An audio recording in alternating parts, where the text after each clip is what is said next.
అక్కడికే వస్తున్నాను. ఆ! చాలా కంపెనీస్ మీతో ట్రైనింగ్ ఇప్పిస్తూ ఉంటాయి. అవును సార్. మీరు ఫ్రీగా ఇవ్వరు. హ్మ్. మీకు ఒక టైం ఉంది. యాహ్! టైం వాల్యూ ఉంది. మనీ ఇదంటుంది. సో, మార్పు ఎక్కడ రావాలి? కంపెనీస్‌లో రావాలా? లేకుంటే ఏదో మనం ట్రైనింగ్ ఇప్పించామని వాళ్ళు మారిపోతారులే అని చెప్పి మీతో ట్రైనింగ్ ఇవ్వండి అంతా చేంజ్ అయిపోతారని చెప్పి వెళ్ళిపోతారు. అవునండి. తర్వాత సేల్స్ టార్గెట్ ఇచ్చి ఫుల్ మోటివేషన్ ఇచ్చాం కదా! ఇంక రేపటి హ్మ్. నుంచి ఇరగదీస్తారు అని చెప్పి కంపెనీస్ అనుకుంటాయి. అవును. ఓకేనా? అసలు ముందు ఎవరిలో మార్పు రావాలి? ఏజెంట్‌లో మార్పు రావాలా? కంపెనీలో మార్పు రావాలా? మీరు అబ్జర్వేషన్ చేసింది దాంట్లో. సార్ కంపెనీస్ ఏమున్నాయండి డిఫరెంట్ స్కీమ్స్ పెడతాయండి. ఆ స్కీమ్స్ వెనుక పరిగెట్టే అసోసియేట్స్ ఉంటారు చూసారా? హ్మ్. వీళ్ళని అనాలండి ఫస్ట్. ఎందుకంటే వీళ్ళు కరెక్ట్‌గా ఆలోచించకుండా వాళ్ళు వెళ్లి ఆ కంపెనీ మీటింగ్స్‌లో కూర్చుంటారు. ఆ కంపెనీ ఏంది అసలు ఎలాంటి స్కీమ్ పెట్టారు? దాని ద్వారా ఎటువంటి బెనిఫిట్ జరుగుతుంది ఇన్వెస్టర్స్‌కి అనేది ఆలోచించరు వీళ్ళు. ఎంతసేపు నాకేమొస్తుంది ఇక్కడ చేస్తే అని ఆలోచిస్తారు. కంపెనీ ఏదో డిఫరెంట్ స్కీమ్ పెడతది.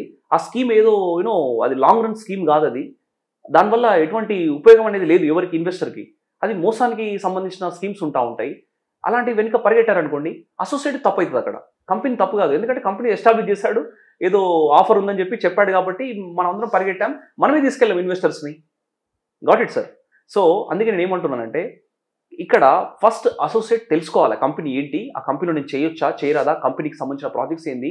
అందులో బోర్డ్ ఆఫ్ డైరెక్టర్స్ ఎవరున్నారు? మేనేజింగ్ డైరెక్టర్ ఎవరున్నారు? తర్వాత చైర్మన్ ఎవరున్నారు కంపెనీకి? అసలు వాళ్ళ చరిత్ర ఏముంది? ఇంతవరకు ఎటువంటి ప్రాజెక్ట్స్‌ని సక్సెస్‌ఫుల్‌గా కంప్లీట్ చేస్తున్నారు? ఇప్పటివరకు ఎవరెవరు ఇన్వెస్టర్స్ తీసుకున్నారు వాళ్ళ దగ్గర?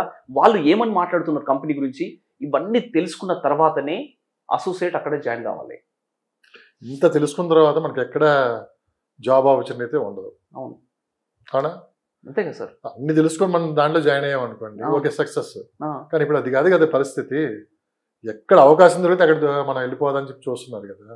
సార్ అట్లా చేస్తే రియల్ ఎస్టేట్ కంపెనీస్ కూడా పుట్టగొడుగులా పుట్టుకొచ్చాయి. చాలా వచ్చాయండి. కొంచెం చాలు సార్ 1 ఇయర్ ఎక్స్‌పీరియన్స్ ఉన్నది చాలు తీసుకునేస్తున్నారు. జనరల్ మేనేజర్ అంటున్నారు అక్కడికెళ్ళిన తర్వాత. అవును. అవును. అవునా కదా! అదే వస్తుంది సార్ అట్లా కంపెనీలు మీరన్నట్టుగా ప్రతిరోజు కొత్త కంపెనీలు స్టార్ట్ అయిపోతున్నాయి. కానీ ఈ అసోసియేట్స్ ఎవరైతే ఉన్నారో వీళ్ళు తెలుసుకోకుండా జాయిన్ అయ్యారనుకోండి కంపెనీస్‌లలో ఇబ్బంది పడతారని చెప్తున్నా. మంచి కార్పొరేట్ కంపెనీస్‌లో ఒక సిస్టమ్ ఉన్న కంపెనీలో, ఒక కల్చర్ ఉన్న కంపెనీలో, కంపెనీకి ఒక మంచి విజన్, మిషన్, కోర్ వాల్యూస్ ఉన్న కంపెనీలో మీరు జాయిన్ అవుతే ఆ కంపెనీ మిమ్మల్ని ఒక సూపర్ లీడర్‌గా తయారు చేస్తది. మీకు కూడా దాని ద్వారా మంచి బెనిఫిట్ జరుగుతది అసోసియేట్‌గా. కానీ ఏదో అరే టెంపరరీ ఎవరో చెప్పారు కదా అని చెప్పేసి మీరు వెళ్ళిపోయి ఏదో ఒక ఇన్వెస్టర్‌నో లేదా కస్టమర్‌నో తీసుకెళ్ళేసి మీరు అక్కడ క్లోజింగ్ చేశారనుకుందాం. చాలా ఇబ్బంది పడాల్సి వస్తుంది సార్. చాలా మంది ట్రైనింగ్ కూడా ఇస్తూ ఉంటారు. అవునండి. బేసిక్‌గా. యాహ్! ఇన్ని అబ్జర్వ్ చేస్తారా మీరు? అబ్జర్వేషన్ అంటే 100% వాళ్ళ చేస్తామండి. ఆలోచన ఏంటి? అక్కడ కూర్చొని మనం ఇంతసేపు మాట్లాడాం కదా! యాహ్! ఇంత స్పీచ్ ఇచ్చాను కదా! వీళ్ళలో ఎలాంటి చేంజెస్ వచ్చాయని గమనిస్తూ ఉంటారు మీరు? 100% అండి. అసలు ఇది ఏదేందంటే అండి ఒక ట్రైనింగ్ ఇస్తున్నప్పుడు ఇన్‌స్ట్రక్షనల్ ఆబ్జెక్టివ్ ఉంటదండి. ఈ ఇన్‌స్ట్రక్షనల్ ఆబ్జెక్టివ్‌లో ఒక కండిషన్ ఉంటది. ఆ కండిషన్ ఏందంటే ఇప్పుడు నేను ఒక 50 మందికి గనుక ట్రైనింగ్ ఇస్తే ఈ 50 మందిలో కనీసం ఒక 30 మందైనా నేను చెప్పిన ఏదైతే విషయాలున్నాయో దాన్ని పాటించేలాగా చేయడమే ట్రైనింగ్ యాక్చువల్‌గా. సో, ఇప్పుడు చాలా మంది ఏం చేస్తారు? ఈ ట్రైనింగ్‌కి, మోటివేషన్‌కి చాలా డిఫరెన్స్ ఉంటదండి. యెస్. కరెక్ట్‌గా చెప్పారు. ఆ! ఈ మోటివేషన్ అనేది వేరే అండి. ఇక్కడ నేను మోటివేషన్ ఇవ్వను నేను. ట్రైనింగ్ ఇస్తా పర్ఫెక్ట్‌గా. అంటే ఎట్లా ఎగ్జిక్యూట్ చేయాలి? ప్లాన్‌ని ఎట్లా ఎగ్జిక్యూట్ చేయాలి? ఇప్పుడు ఒక కస్టమర్ దగ్గరికెళ్తున్నప్పుడు మీరు ఎలా మాట్లాడాలి? ఎలా మాట్లాడకూడదు? అసలు మీ ప్రవర్తన ఎలా ఉండాలి? అనే దానిపైన నేను ప్రాక్టికల్‌గా వాళ్ళకి చూపిస్తా నేను. మోటివేషన్ ఏందండి? మోటివేషన్ అంటే ఒక గూస్ బంప్స్ వచ్చేలాగా మాటలు చెప్పడం. అవును. మంచి మంచి స్టోరీలు చెప్పడం. ఇలా చేసిన తర్వాత అది మస్తు అనిపిస్తది అప్పటి మందం. కానీ బయటకొచ్చిన తర్వాత అరే! సార్ భలే చెప్పిండ్రా అని అనిపిస్తది. కానీ భలే చెప్పిండని గ్రౌండ్ లెవెల్‌లో అవన్నీ భలే చెప్పిండనేది బానే ఉంటది సార్. కానీ అది ఎట్లా చేయాలి అనేది తెలవాలి కదా సార్. చెప్పరది. అది చెప్పాలి. So, practical is different sir. Training వేరు, ఆ! మోటివేషన్ మోటివేషన్ స్పీచెస్ వేరు. వేరు. సో, ట్రైనర్స్ కొంతమందే ఉంటారు sir. Not everybody is a trainer. And motivational speakers different ఉంటారు సార్. మోటివేషనల్ స్పీకర్స్ కొంతమంది ట్రైనింగ్స్ కూడా పర్ఫెక్ట్ ఇస్తారు.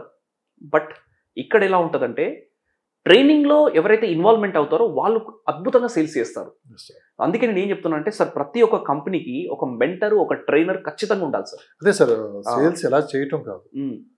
సేల్స్ చేసిన తర్వాత ఆ కస్టమర్ తోటి ఎలాంటి రిలేషన్‌షిప్ మెయింటైన్ చేయాలని కూడా మనకి చాలా. చాలా ఇంపార్టెంట్. అది అసలు తెలుసుకోవాల్సింది మెయిన్. అవునండి. వన్స్ ఒకళ్ళతో నేను మీకు ఇప్పించాను సార్. Yes sir. మాకు మంచి అండర్‌స్టాండింగ్ ఉంది. మీరే ఆపర్చునిటీ ఇస్తారు మళ్ళీ నాకు. అవునండి. సో, వేరే వాళ్ళు వచ్చారు, ఇట్లా అడిగారు. మనకి ఇదంతా చూడండి సేమ్ సిస్టమ్ ఇది కూడా. కరెక్ట్ అండి. మంచి కస్టమర్‌తో మంచి మనం గాని వాళ్ళతో గాని ముందుకెళ్ళామంటే ఆటోమేటిక్ సేల్స్ అవే వస్తాయి. యెస్. ఏదో దొరికింది కదా! వీళ్ళు చెప్పేసారు కదా! అమ్మేసిపోదాం అంటే అది అక్కడే ఆగిపోతుంది. అంతే కదా! సో, ఇవన్నీ జరగకూడదంటే మనం ప్రాపర్‌గా అప్‌డేట్ అవుతా ఉండాలి. ప్రాపర్‌గా నాలెడ్జ్‌ని గెయిన్ చేస్తా ఉండాలి. ఎప్పటికప్పుడు కొత్త ఇన్ఫర్మేషన్ మనం తీసుకుంటా ఉండాలి. యూనో రియల్ ఎస్టేట్ అనగానే కొంతమంది ఏంటంటే నాకు అంత తెలుసు అనుకుంటారు. కాదండి. యూఆర్ఎల్ ఫార్ములా ఉంటుందండి. Unlearn, learn and relearn. URL. You stands for unlearn అండి. అంటే ఎంత తెలిసినా సరే మనం వదిలేసుకోవాలి కొద్దిసేపు. మళ్ళీ నేర్చుకోవడానికి మళ్ళీ ప్రయత్నం చేయాలి. You stands for unlearn. Are stands for relearn అండి. ఎంత తెలిసినా సరే మళ్ళీ మనం నేర్చుకుంటా ఉండాలి. కొత్త విషయాలు నేర్చుకుంటా ఉండాలి. రైట్. తెలిసిన విషయాన్ని కూడా నేర్చుకుంటా ఉండాలి. This is called relearn.